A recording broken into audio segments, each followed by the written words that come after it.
and thank you for joining us at the ever-improving No Soundbites Allowed podcast. My name is Michael Vasquez. We thank you for joining us in this adventure of describing the politics that go on in our nation on a personal and local level as often as possible, giving you, the audience, more than just 30 seconds to understand what's going on in our nation. We look forward to joining you as we go. Just sit back, enjoy the ride. Please remember, if you like the episodes, like it, share it, let other people know, and if you can, please donate, even if it's $2, even if it's $5, because it all makes a difference.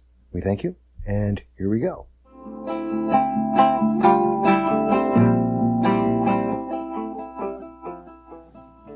Hello, everybody, and thank you for joining us here at the No Soundbites Allowed, your favorite podcast, and with your favorite host, of course, Michael Voss, the Dragon of the Southern Tier. I'm always happy to be here with you, and I thank you all for being here with us because you make it worthwhile. That's why I do this, just because of you. And today we have a wonderful guest in the studio with us, and I'm really enjoying this. It's a great opportunity to have our County Executive Jason Garnar back with us here in. Jason, can you hear everyone? I can hear everybody. Thanks for having me, Michael. Okay. And Jason, I know it's always great to have you around. Actually, pull that just a little bit closer. So I know actually that's me it's me with the buttons. I know. I had to mute while we were getting everything set up. I apologize. That's okay. So, it's wonderful to have you here. I know we've talked many times and in person at various events. And I know we had talked before the election, and you had mentioned that we had a great conversation. There's a debate, the Americans for Restoring the Constitution debate. Yes. And I think shortly thereafter, maybe I did an interview with you. Yes, that was the time frame, and it was really good. And I have to thank you because you did that interview. I know a lot of people get a little nervous talking with me. I am known for the hard interviews. I think it's a little slightly unfair. That's a fair assessment, I think. Well, yeah. But that's a good thing to be known for. Yes. You don't want to be a softball. No. So you're a baseball guy. That is very much so. More like football or in particular World Cup, which is going on right now. I saw that. Yeah. Oh, it's driving me nuts, some of these games. But I know we've also been talking back and forth about having the follow-up and to speak a little bit more. And I have to let people know it's mostly my fault. Jason has been you have been after me for about 3 months now going, Mike, when are we doing this? When are we doing this? And it's just been my schedule. So I do apologize. And I want that to be public. It's not you. That was me. I'm glad we could accommodate your schedule. It gets crazy sometimes. I know it does. But I also know we don't have a ton of time. So I do want to get into a few things. Sure. And yes, as everyone knows, the little noise in the background is my little puppy there. So don't let him throw you off. He's really cute. Oh, yeah. He's a good dog. Everyone loves him way more than me. I can relate. Yeah. I wanted to get into a couple of things. I know it's been a busy schedule for you. You've been doing a lot of things. Matter of fact, the first thing I would start, before you became county executive, I mean, obviously everyone, when they run for an office, they have this idea of what it is to be in that elected office. Sure. And I know you were a legislator before, so you had some idea of what it is to be an elected official. Mm-hmm. But looking at it now, you've been in over a year, you've had some time to interact with everybody. Is it matching up to what you thought it would be? I would say yes and no. I think what you alluded to before is correct. I was a county legislator for almost 9 years before. So I had some preparation. I think I had served on just about all the different legislative committees and, sponsored legislation. And just having that 9 years of experience was helpful in preparing me for this role. But with that being said, it's totally different than being a county legislator. And nothing against being a county legislator. I really appreciate the work that they do and the time that they put in. But, county legislators are part-time positions. And, county legislators will come into the committee meetings and attend the regular meetings, and they, would attend events in their community and things like that. But it's so hard to understand how county government works unless you're in it every day. Yeah. And I think that's the biggest difference, is that just, we have 2,000 employees. We have 35 different departments or so. And there's a lot of different things that are going on. And every day, I would say, is just a new day. Something happens it's always a little bit different every day. So I think the challenge for me was, I had expectations in my mind about being a county executive based on being a county legislator and, going to a few meetings a month and working on some resolutions and those types of things. But when you're in it, 10, 11, 12 hours a day in the nighttime too, it's a lot different. And I think that's one of the things that I have to remember myself when I work with legislators is that most of our county legislators are, they're working, they have full-time jobs, right. They're working 40 plus hours a week, and they're coming in not kind of living and breathing what I am and what our staff is and what our employees are. So I think I knew what, I guess this is a bad answer, but the best way I can say it is I knew, I knew what it was going to be like coming in, but I really didn't know what it was like coming in, because until you really are there, and I think any of the previous county executives and even people on their staff would certainly attest to this.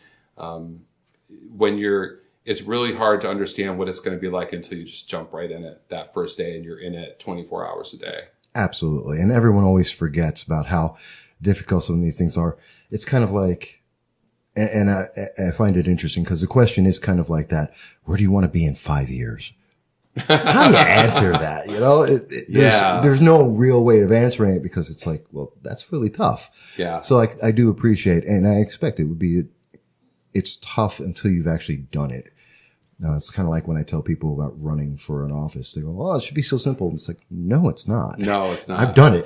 It's a lot harder than it looks. But I will say, I mean, it's like, I don't want people to be like, oh, it's a tough job. It's a terrible job. I mean, everybody has tough jobs. Everybody has, you have work that you have to do and you have to prepare yourself to do it. And what the expectations are coming in. So, it's just, I think with having 35 plus departments and 2,000 employees and all the services that we provide for people and, and making sure that all happens, and I'm more of I think, my staff would probably say I'm probably too much of a micromanager. I like to try to micromanage things all the way down to the ground level. And I think when you're running I really look at it as almost running a company and you're the CEO of an organization, you really have to delegate responsibility, even though, at least in my case, I want to micromanage everything and do it in my mind the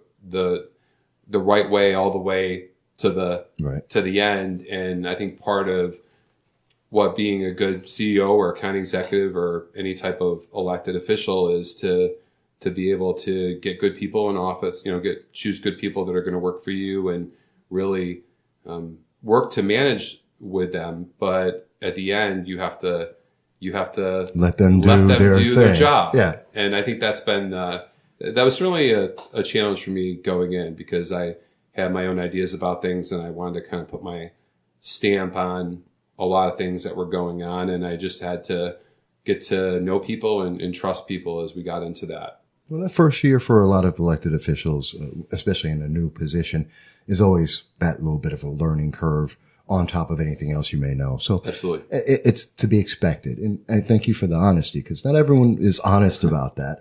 But you have put your stamp on quite a few things. And I know there was a lot of issues that you were targeting in the campaign, and you've now made a lot of them come forward. In fact, Newsflash.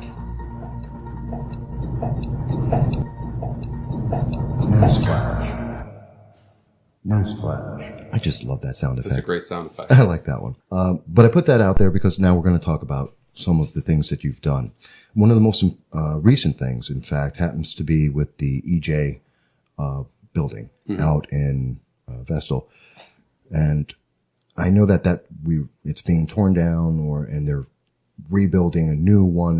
The facility is being modernized and we're seeing a new growth in the area. In fact, I believe it's in West Endicott, and right, to be correct. And it's the old EJ factory. Now, I know you did a press conference on that. I saw that live. You did it on Facebook Live, which is great to let people know about what's going on there. One question I had about that I don't recall having seen answered. Jobs are going to be created for this.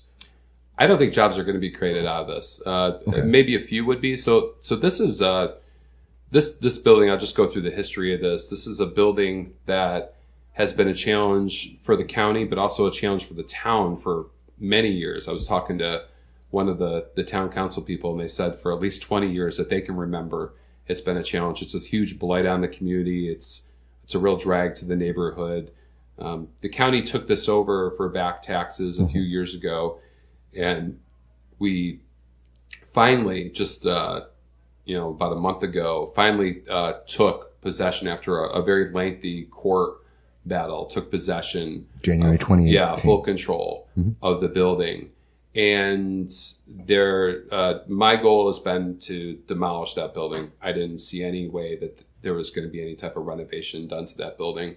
And, we had a community partner, a company nearby, National Pipe and Plastics, who has received some state funding to help it demolish the building. And then they're going to put a much smaller office building there, headquarters there. And I don't think it's necessarily going to create any jobs. It might create a few jobs. I think that the win here is getting that building down, because for anybody who even lives near that building, we were actually just at my son's kindergarten or fifth grade graduation. I had a teacher come up to me, and she comes up and hugs me, and she's like, I am so happy to see that building going down. When are you finally going to knock it down? I said, I don't know, a couple months. We have to, finally close on the building and sell it. And she's like, I want to be there. I want to be there. So the victory in that was getting that building down. There's going to be some other good things. They're going to put a nice headquarters there. Look, National Pipe and Plastics could have easily gone. This is a company that employs 150, 200 people. Yeah. They could have easily gone across the border. Yeah, and a lot of businesses have. Right. So the fact that they wanted to stay here. Well, and I got a question about that. Sure. Well, let me just finish and just say that the fact that they want to do business here, the fact that they're comfortable with this community, and the fact that they're willing to help us take this building down, demolish it, and build a new building, an office building. That was a great win-win for the community. So I'm really glad that we're moving ahead with that project. Okay. And I can understand that. So one of my questions was about whether jobs were created, because it wasn't clear. So the answer is no. Okay. Yes. I think what the owner said is that when they moved from Vestal to Endicott, when they moved their company, I think it was like a few years ago. Yeah.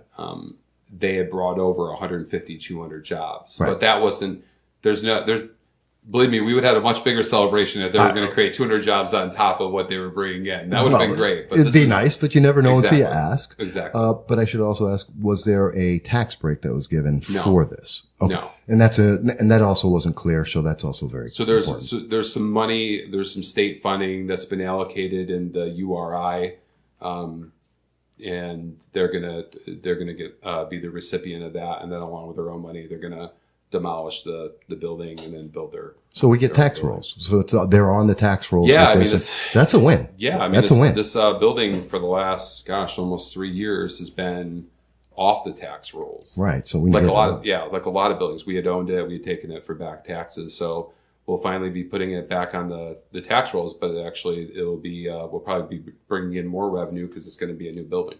So. Okay. So win-win for the community. It's going to be a nice thing for the community. There's going to be some green space. There's going to be some, I think they're going to give a little bit of land and parking. There's a town park next door. They're going to get some land and more parking for us. So I think it's just in terms of the neighborhood, the company, it's a win-win for that whole area. Okay. Let me switch gears. Sure. I know the opioid crisis is obviously very important. It's one of the key things you were running on, and I know it's gotten a lot of national attention. Recently, there was an article, and I can't find it. I apologize. I wanted to mention it. Sure. We were talking about the beds. So the facility's up. We have it going, and there's a question about reaching full capacity. Right. Can you talk about that? Why are we not hitting that? Yeah. I think a couple reasons. I think we will be, but let me just back up a little bit. Sure. So one of the things that we had talked about, this issue for some was kind of controversial. One of the things that I heard some legislators say is, well, I would approve we'd approve a 20 bed facility without a problem, but 50 is too big. And so when we got the approval to put a 50 bed facility in there, it didn't say it would automatically be 50 beds. It would say it would be up to 50 beds because we want a facility that we believe is right size for our community. So we wanted that ability to go to 50 because if we needed it. Okay. So I think there's two things going on here. I think that, I think the main issue that's going on here is that Syracuse Behavioral Health is, they're not a brand new company that providing services in other areas of upstate for a long time, but they're brand new to Broome County. And so starting from scratch, I mean, we just approved funding December 27th, 2016, about 6 months ago.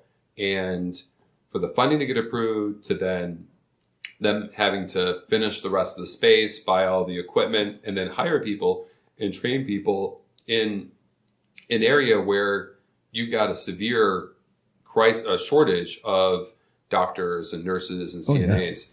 I think it's been a challenge for them to recruit in a very short amount of time. They had a very short amount of time. And we approved the funding in January or late December, and we told them we want you up and running in April. That was the goal. And to do a turnaround like that in 4 months and have you fully staffed up is virtually impossible. Right. So I think they're going to increase their beds. I think they've hired a few more staff since I talked about this with Bob Joseph. I think they're going to hire a few staff, which will allow them to increase their number. But it's also going to be on whether or not they feel that there's a need for the 20, the 30 or the 35, all the way up to the 50 beds. Okay. So, just so people know, when we say Bob Joseph runs the WNBF. He's talk radio in the area. But also, so the framing of the question or the way the impression is out there is perhaps incorrect. It's not that, we have 50 beds and we can only fill 10. It's more that we are scaling up. And we're not even at 50 yet. We're still building on that facility. So so people are getting the wrong impression when they hear, well, it's 50 beds. Why aren't we at 50? Yeah. I mean, it's I think at the end of the day, it's going to be based on what the need is and the staffing that they have. Right. So it could ultimately be 35 or it could be 40 or it could be 50 or somewhere in between. Right. Okay. And I want to be fair about that because I have heard that and I've also saw that it's 50 where we're not at 50. That brings up a question, but now we understand it when it's framed right. I had a pretty good idea that they were not going to be able to start off with 50 right from the get-go. I mean, I wouldn't have expected it, but to be able to hire, it's hard enough for long established providers or two big hospitals. I mean, they'll tell you it's very difficult to recruit medical professionals and to hire them. And so they had to hire, I want to say, I think at their full staffing capacity, I think that they would have had to hire, 50 people to do that. Hire 50 nurses, CNAs, counselors, et cetera, in a 4-month time period is a difficult task. So what I will say is I'm really happy with the work that they've done. I think that they've helped well over 150, 160 people. And I think that their efforts are paying off. I think a lot of the other efforts that are happening in regard to this epidemic are paying off, certainly in terms of the lives lost. Now, before I say anything more about this, one life is, lost is one too many. Given. But I think we all agree. Yeah. No one questions that. I don't think anybody does. Right. But when you have in 2016, 76 people die. In 2016, 76 people died of heroin overdoses. Fast forward to this year, you've got a couple months where nobody died. And I think the DA's investigator had found in the first quarter there were 8 fatal overdoses. I mean, you extrapolate that times 4 quarters, then you're talking about the death rate 36. being cut in half. That's big. So I think that at the very least, in terms of, we're not out of the woods here yet, but at the very least, in terms of getting people access to treatment and reducing just the sheer death total, we've made a big dent in it. And I'm really glad that we have the DA accurately counting those numbers. Sometimes it's difficult to count to figure out if someone died of a heroin overdose, that somebody died of a heart attack or breathing, and we invested in a investigator to investigate these fatal overdoses because we wanted to be very accurate in that regard, because that's helpful for us to determine what kind of approach are we going to take going forward, right, to know that those kind of statistics. So I think we've certainly we made a lot of progress. I think there's certainly more to make, and I think the more progress that I'm looking for is something that we just started to do, is to really work at the grassroots level. I think that's important. Getting to people. Getting the doing the education in the schools, working with churches, working, helping more of our grassroots organizations, education, prevention, those types of things I think are critically important. And I think that's one of the things that we're certainly concentrating on this year as well. Okay. And I wanted you to get a full answer about that, because I don't think anywhere else has really let you get a clear answer out there. And that's why I like doing this, so that we can get a complete understanding. You have the time, and like you said, there's no sound bites in a 30-second sound bite. Because you can't answer this in 30 seconds. You can't. Not intelligently.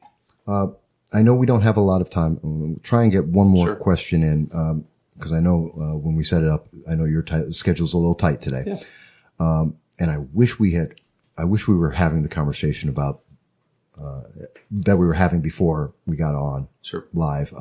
And one day we can do that. Sure. Because I think it's an interesting subject. And I talk about it a lot.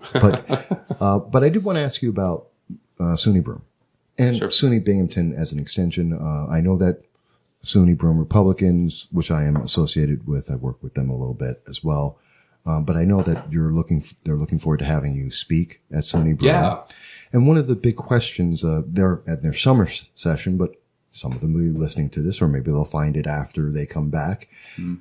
Is there anything that you can think of that, you can mention to them that you're targeting now going forward, between now and the end of the year, or that you've already started in the process that's going to help, the SUNY Broome students and or the SUNY Binghamton?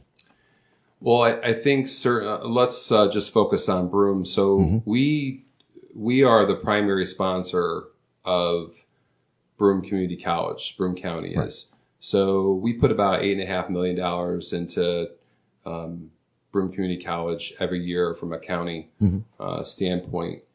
We had some very difficult financial challenges last year that we're starting to work our way out of, but we really haven't worked our way out of them completely yet. We're nowhere near that.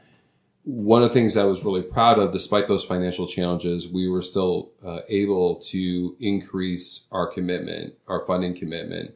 It wasn't a huge increase, but we, increased our commitment by 1%. So we didn't cut it or anything like that. Well, better than a cut. Yeah, because we feel it's important. So one of the things that will come up very soon, and we just signed, this was announced a few years ago, is the beginning of the construction of the culinary school. Yes. In downtown Binghamton at the old Carnegie Library. I literally just signed all the paperwork for that. That was a very lengthy process to get that from wherever it was to actually it's gonna happen. But I think that one of the things I I went to Broome Community College, so I went there for 2 years, and I think we need to do more to promote the fact that Broome Community College exists. That for me, so I'm just going to say for me, I mean, you can do whatever you want. It's a free country. But for me, it was really cost effective to go there. I went there and then I went to BU and I literally didn't have any debt. I mean, it was probably the cheapest way you could ever go to get a 4-year degree by far. Especially for an in-state student. Yeah. Absolutely. It's one of the cost effective. And I did a lot of stuff there. I was able to play sports there. I played baseball a couple of years. I was able to go and study abroad for a semester. And I will say that going to Broome was the first time that I really was able to see the community. Right. So for several of our science classes, they took us on trips to the landfill, which the county runs, and they took us on trips to the sewage treatment plant. And that was the first time I actually got to see our community that way. And it just, I wouldn't say it started me on my road to politics, but it really, it was something that had I not gone to Broome Community College, I wouldn't have been able to see these types of things. And maybe not go through the path that leads you to county executive. Maybe. I mean, they took us to our county parks. We identified trees. I mean, I love the idea of a community college because not only does it really prepare you, I used it. If you look at it from an education point of view, I used it as basically whatever anybody at most colleges will use their first 2 years, right? I'm getting all the general ed courses out of the way. But what I liked about this was that the general ed courses took us into our community. It took us to the parks. It took us to the landfill. It took us to real world locations. Yeah, it really linked what we were teaching in class to the actual community that we lived in. And it sounds cliche, but it did that. So I think that I can do, and all of us could do a much better job of talking to people about the cost effectiveness of of going to Broome Community College, but also what you get out of it in terms of learning about your community. But going after that, we're going to have to. There's already been some capital projects done at there's the mechanical building that's being done, and I think that there's going to be a need to address There's a couple buildings on the other side that look like they haven't been touched maybe since the 1950s, and probably haven't been. Yeah, so there's certainly some work to be done on the capital side of the public works side of renovating buildings and making sure that we have wonderful teachers there, making sure that they have the facilities, that the students have the facilities and the teachers have the facilities that they can get a lot from. So that's going to be what my focus is. And the last thing I'll say about Broome Community College is you're gonna hear a number a lot. You probably already have heard a number because I know that you really follow this stuff a lot. But the Broome County area has on any day between 3,000 to 4,000 job openings that are available. And I look at Broome Community College along with our workforce development, along with BOCES, along with the high schools, along with BU, as the engine to really connect people to the training and the education they need for jobs. So, one of the things that we just started to do with the agency beginning over a year ago is we got all these institutions together and out of their little silos and started really talking about talent and workforce development and really how can we connect the training and the education that people need to get these open jobs. I mean, we always talk about wanting to have more jobs. We are in a strange situation where we have 3,000 jobs that are open right now. And I know there's still people that need to work. Sort of, yeah. There's a lot of people who need to work, and the jobs are, let's say that many of them, any job is good. Right. Not necessarily the most ideal jobs. A lot of them are part-time, and that's one of the problems. Some of them are. But I mean, a lot of the other jobs are jobs that if people have the training and the skills, they could be able to get them. And the other thing I'll say about this, and I don't want to go off on a tangent about workforce development, but I think workforce development may be one of the most important issues to Broome County over the next 5 years. Think so? Yeah. I don't care if they're part-time or full-time jobs. I think many of them are full-time jobs. If we're in a community that has 3,000 or 4,000 open jobs and I have, that's a problem. And that's a challenge to me that there's a problem there, but that means that, okay, let's take on this challenge. I know it's definitely a problem. We have 5.8% unemployment versus the state at 5.5 and the nation's at 3.8. Obviously there's a problem. Exactly.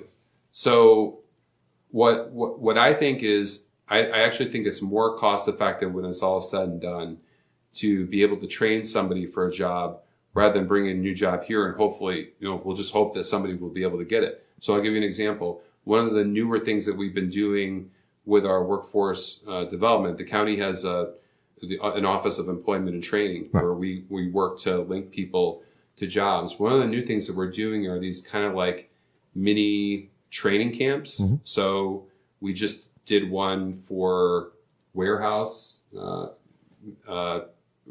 jobs where we people signed up, and it was just like maybe a couple weeks long. It was like a very intensive training.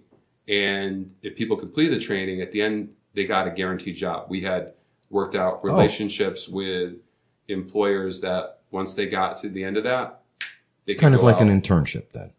In a way, but it's more like a very intensive, whereas it might take 6 months if you went to a regular workforce or educational setting. What we said is, okay, we're going to just do this mini boot camp. We're going to pull all the players together. We're going to get you trained in how to do this job. And then when you complete it and you graduate, you got a job waiting for you. They're going to give you a job. And that's called building partnerships. And you got to go out. And that's why we put a wonderful worker named Sarah Lou in as the head of that. And I told her, I said, look, you need to get out of that office and get into the community. You need to talk to our companies. And you need to ask them, what are your needs and how can we accommodate you? Don't sit in that office and wait for people to come in because that's not happening. It's not working the way it never happens that way. It's not. You got to go out. You got to go out to where people are. Maybe you got to get out of your comfort zone because maybe, where these people are looking for jobs aren't the places where you live, right? You got to get out of your comfort zone and find where the people are looking for jobs, connect them to the employers and make it, very, very simple for them to get the training and get the jobs. And so I really think that whenever you're in a community where you have thousands of open jobs and you can't fill them, like that's low-lying fruit. We should be able to knock that right out of the park. And so just the last thing I'll say about this is I've got employers who are telling me that if they can't fill jobs in the next few years, that they're going to have to shut down different, divisions. Yeah, I've heard that. And, that's not just one thing the government can do.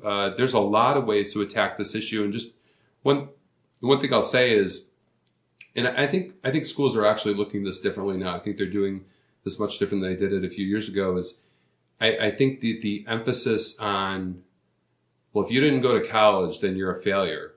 That has to change. That's because wrong. Yeah, it is, because right here in this community, you could go to BOCES and get a welding certificate in 9 months and make a lot of money. We need being a welder. We need those positions. Do you know the numbers on that? Not recent numbers, but in less than 20 years, in approximately 7 years, we're going to hit the crisis point where we don't have enough electricians, plumbers, carpenters, welders, any of the machinists. We are in a deficit. We start the deficit in 7 years, and it only gets worse. And we can't run this nation without these people. And that's why I'm saying it really has to start early, and that's why you have to bring all the partners together. And that's why I'm glad when we formed this group, it wasn't just made up of government bureaucrats. You had a lot of different people from a lot of different walks of life involved in talking about this. And it starts at the early age. If my kid wants to be a welder, I'm never going to say that that's a bad thing. And I think that the emphasis, you got to get a 4-year degree or you got to get a master's degree. That's nice. Those are nice things if that's something that you want to do. Yeah. But it's not something that, if you don't do it, well, then you're a failure. It should never be like that. There's, you can get great. Makes a great life, makes a great living, and you don't need to be a master's degree in literature or art history or whatever, or something more serious even, to be able to be a great plumber, electrician doing, $250,000 a year. Exactly. I mean, I've always believed that. I agree with that mentality. And I think that's starting to change a little bit. I mean, you're starting to, like, I toured a number of schools, and you see that they're starting to get back into agriculture again. You see that there's a renewed interest in science, technology, engineering, math. You see that there's some interest in trades. I think that we're moving in the right direction, but we need to keep moving in that direction, because there's a lot of jobs, and you don't necessarily need a college degree to get all these jobs. And still have a very good living. Exactly. I agree with that. It's one of the things I don't get to speak as much about as I would like to, but I agree with you. Yeah. It's definitely something that we need to focus on. A huge challenge. It is. But I think it's something that, working together, we can all get to that. Now, I agree. I think we may have gotten a high sign. I know we're over time. But I appreciate the fact that we got to have this conversation. Absolutely. And hit on a couple of ideas. And obviously it's always open to speak with you again. I enjoy it, and I'll try and, and I won't be so crazy going forward.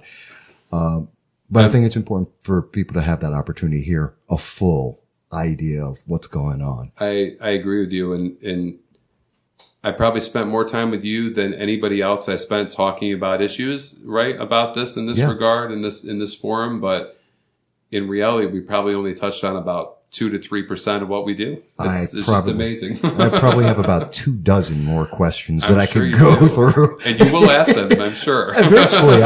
Eventually I will get to them. But we take it step by step, and we get to people. The important thing is people got to hear this. Maybe that makes them interested. They get curious. The best way for them to contact you would be to contact the office, right? Yeah, they can contact the office. So we have once a week on Tuesdays from 10 to 12, we have open office hours. Mm-hmm. So anybody can come in and talk to me, but you can call the office. You can email me. I have a Facebook page. We're pretty responsive in answering questions on the Facebook page. We oftentimes get out and talk to Rotaries. We go to town and village meetings. We're out quite a bit in the community. And like I said, you've done the Facebook Live, which I've seen. And, and I know you do answer some questions on that as well. So that's also another venue, and we thank you for that. Absolutely. Normally I would ask anything else that we've missed that people should have a highlight on, but I don't know if we have time for that. So what I will say is we'll follow this up.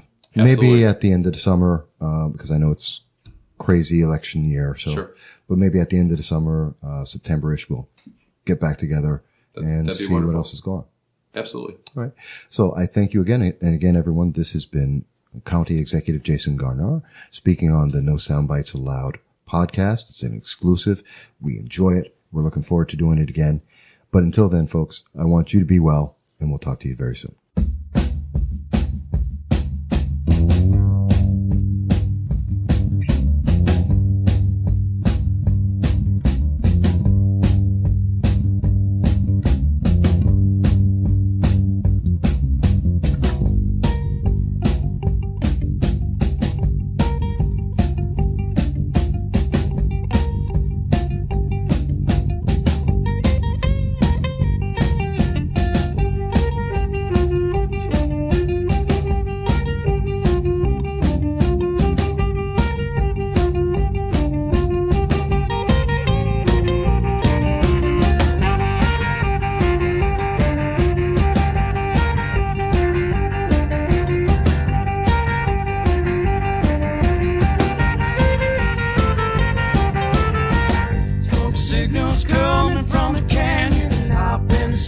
For my companion for so long.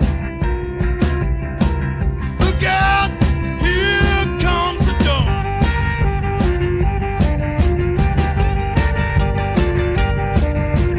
Look to my left, look to my right, searching for something, but something ain't right. This glass ain't full, it's fucking empty.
Let's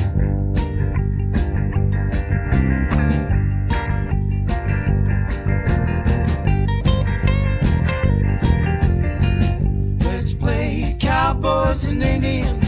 Let's play cowboys and Indians. Let's play all night long.